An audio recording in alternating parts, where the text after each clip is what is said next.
Good morning students. कैसे हो आप सब?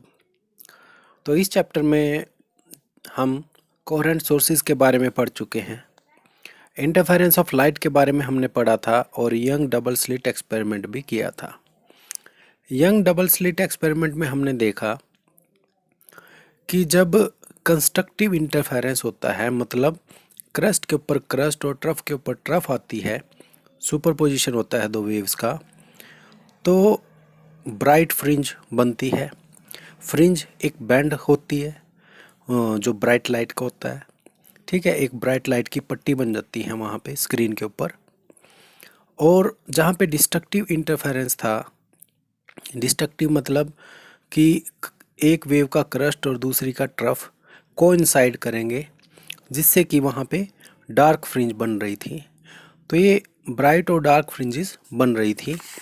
तो आज का हमारा टॉपिक है expression for fringe width in interference.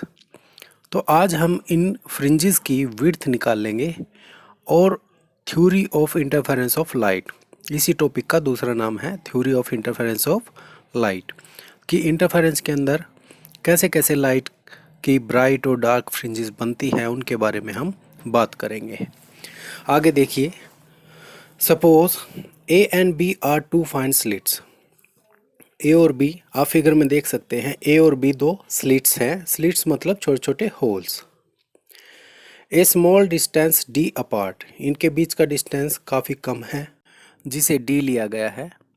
Late them be illuminated by a strong source of monochromatic light of wavelength lambda.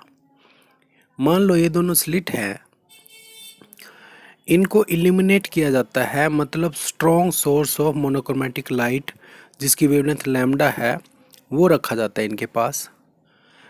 Mn is a screen at a distance d from the slit. Mn एक screen है जो slit से d distance पे रखी गई है। आप figure के अंदर भी देखते रहना इनको साथ के साथ। The two waves starting from A and B superimpose upon each other. Superposition principle के अंदर हमने पढ़ा था कि सुपर इम्पोज होना क्या होता है। दो वेव्स जो ए और बी से निकली है ये सुपर इम्पोज करेंगी एक दूसरे को, resulting in interference pattern on the screen, जिसकी वजह से स्क्रीन के ऊपर इंटरफेरेंस पैटर्न बनेगा।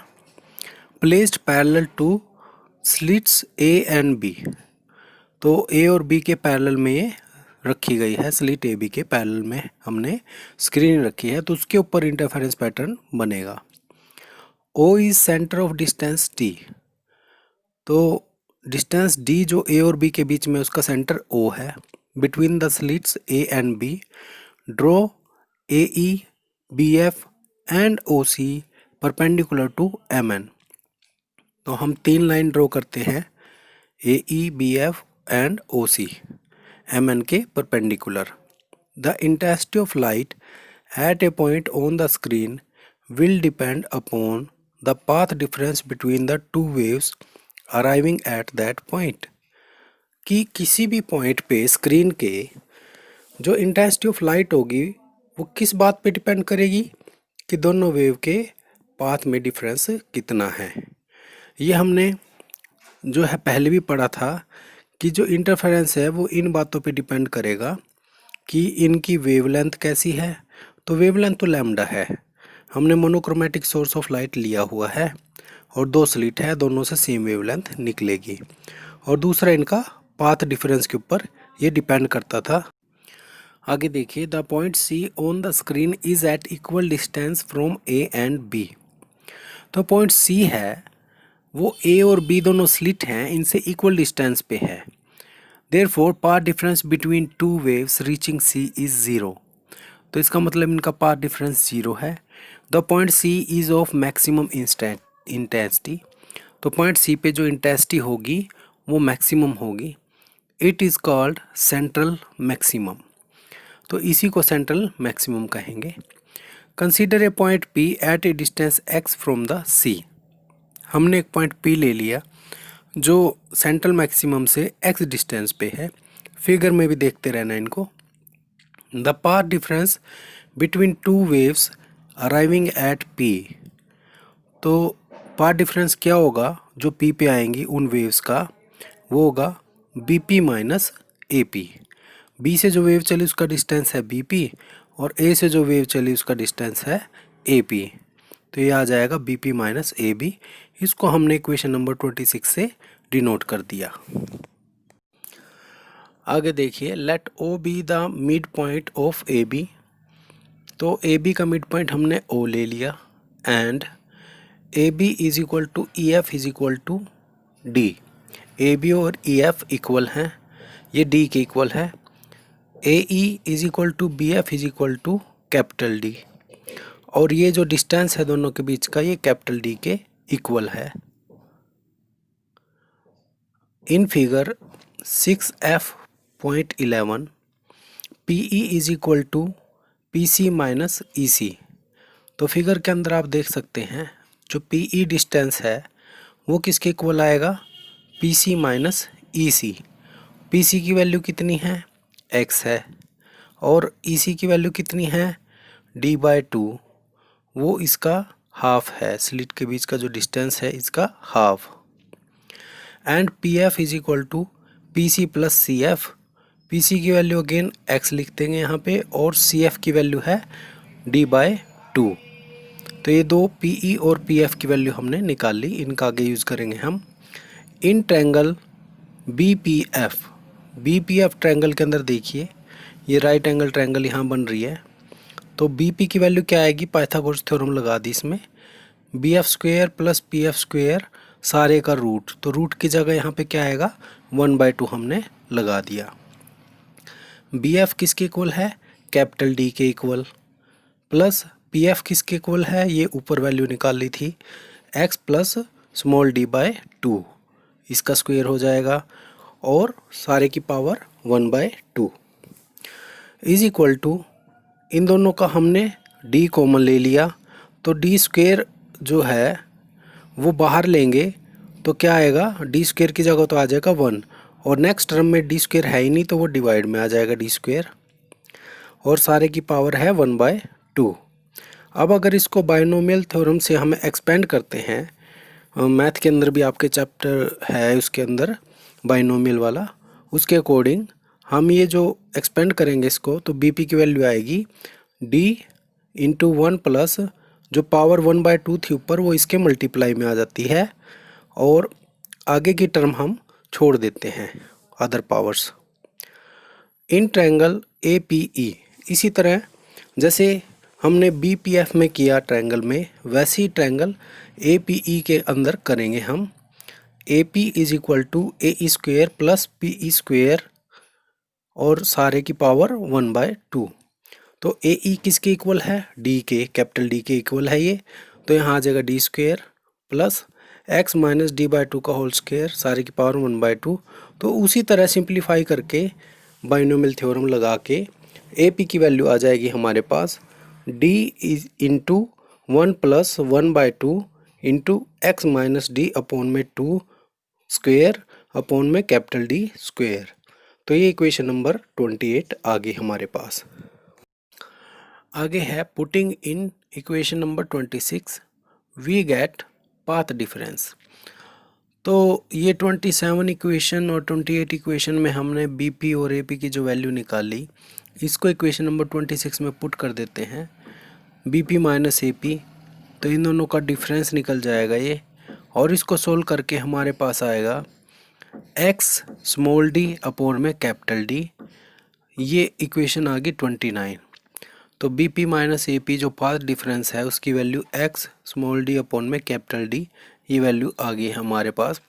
ये सॉल्यूशन आप खुद से अपनी नोटबुक में करके देख लेना, वहाँ से आपको जो है ये वैल्यू मिल जाएगी। Now the intensity at point P is maximum और minimum according as the path difference B P minus A P is an integral multiple of wavelength और an odd integral multiple of half wavelength. कि intensity maximum कब होगी, जब ये integral multiple of wavelength होंगे, और minimum होगी जब ये odd integral multiple of half wavelength होंगे, जो ये पाथ डिफरेंस है तब। 10 फॉर ब्राइट फ्रिंजेस मैक्सिमा, तो मैक्सिमा के लिए क्या होगा, path difference x d upon में d is equal to N lambda, where n is equal to 0 1 2 3। ये जो है नंबर्स लेने हैं हमने, होल नंबर्स, तो एन की वैल्यू पुट कर देंगे। Hence bright interference fringe are formed as detailed below. तो ब्राइट इंटरफेरेंस फ्रिंज कब बनेगी, हम सारे केसेस लेंगे, यहाँ पे एन की वैल्यू रख के देखेंगे इनमें। X is equal to 0, X 0 is equal to 0, मतलब एक्स की वैल्यू 0 पे कितनी आएगी, 0 at C central bright fringes, तो सी पॉइंट पे ब्राइट फ्रिंज बनेगी। For N is equal to 1, अगर एन की वैल्यू 1 रखते हैं, x1 is equal to lambda D upon में डी, फर्स्ट ब्राइट फ्रिंज आएगी यहाँ पे। For N is equal to 2, तो x2 की वैल्यू आएगी 2 लैम्डा डी अपॉन में D, second bright fringe, and so on. तो इस तरह से हम निकालते रहेंगे। और लास्ट में आता है n is equal to N, अगर n रखते हैं तो x की n is equal to N lambda D upon में डी, nth ब्राइट फ्रिंज। तो ये ब्राइट फ्रिंजेस जो हैं, इस फार्मूले से हम उनकी जो लोकेशन है वो निकाल सकते हैं, x1 x2 x3 इस तरह से। Similarly for dark fringes minima, minima के लिए क्या है, पाथ डिफरेंस क्या होना चाहिए, एक्स डी अपॉन में डी जो है 2n-1 लैम्डा बाय 2।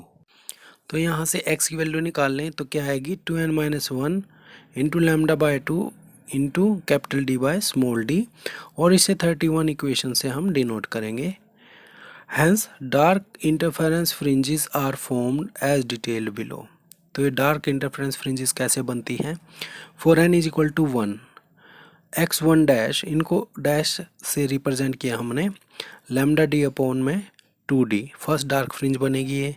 ऐसे 2 वैल्यू रखते रहेंगे तो 3x2 dash is equal to 3 lambda D upon में 2d, second dark fringe, and so on. तो n की वैल्यू हम ऐसे ऐसे इंक्रीज करेंगे। और इसी तरह से n is equal to N, nth dark fringe निकालने के लिए तो हम n पुट करेंगे इसके अंदर, xn dash is equal to 2n-1 lambda upon 2 capital D upon small D, nth dark fringe. तो ये nth डार्क फ्रिंज हमारे पास निकल जाएगी।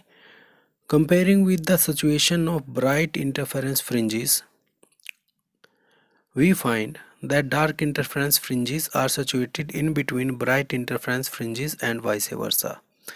तो इन सिचुएशन को अगर देखें तो हमें पता चलता है कि ब्राइट के बीच में ही डार्क इंटरफेरेंस फ्रिंजेस हैं, या फिर ये कह लो कि डार्क इंटरफेरेंस फ्रिंजेस के बीच में ब्राइट इंटरफेरेंस फ्रिंजेस है। जैसे कि एक ब्राइट है, फिर डार्क है, फिर ब्राइट है, फिर डार्क है, इस तरह सेंटर से दोनों तरफ अल्टरनेट पे ब्राइट और डार्क फ्रिंजेस हैं। The separation between the centers of two consecutive bright fringes is the width of a dark fringe। कि दो ब्राइट फ्रिंजेस के बीच में एक डार्क फ्रिंज है, तो अगर उसकी विड्थ निकालनी हो तो क्या कैसे करेंगे, दो डार्क फ्रिंजेस के सेंटर के बीच का डिस्टेंस निकाल लेंगे। Let it is represented by beta, मान लो इसे बीटा से हम रिप्रेजेंट कर लेते हैं, that is xn-1, nth fringe में से n-1th फ्रिंज माइनस कर देते हैं। तो क्या फार्मूला आएगा इसका, n लैम्डा डी अपॉन में d minus n-1 lambda D upon में d। तो इसको अगर सिंप्लीफाई करेंगे लैम्डा डी अपॉन में d आएगा। Similarly the separation between the centres of to consecutive dark fringes is the width of a bright fringe. तो अगर दो डार्क के बीच के डिस्टेंस को हम निकालें तो वो किसकी विड्थ बताएगा, वो ब्राइट फ्रिंज की विड्थ को बताएगा। ये आ जाएगा बीटा डैश से इसको रिप्रेजेंट कर देते हैं। इसमें भी सेम फार्मूला लगेगा, xn dash minus xn-1 dash. तो xn डैश का फॉर्मूला और xn-1 डैश का फॉर्मूला रख के उसको अगर सोल्व करेंगे तो वो भी इक्वली आएगा लैम्डा डी अपॉन में d। तो from 32 and 33 we find beta is equal to beta dash. तो दोनों फ्रिंजेस की जो विड्थ है वो इक्वल आती है, beta is equal to beta dash is equal to lambda capital D upon में small d. Hence all bright and dark fringes are of equal width. इसका मतलब है कि दोनों जो फ्रिंजेस हैं ब्राइट भी है और डार्क भी है, उनकी विड्थ जो है वो हमेशा इक्वल ही होती है। ठीक है, तो ये हमारा आज का टॉपिक कंप्लीट है। इसको सबने अच्छे से लर्न करना है। Thank you.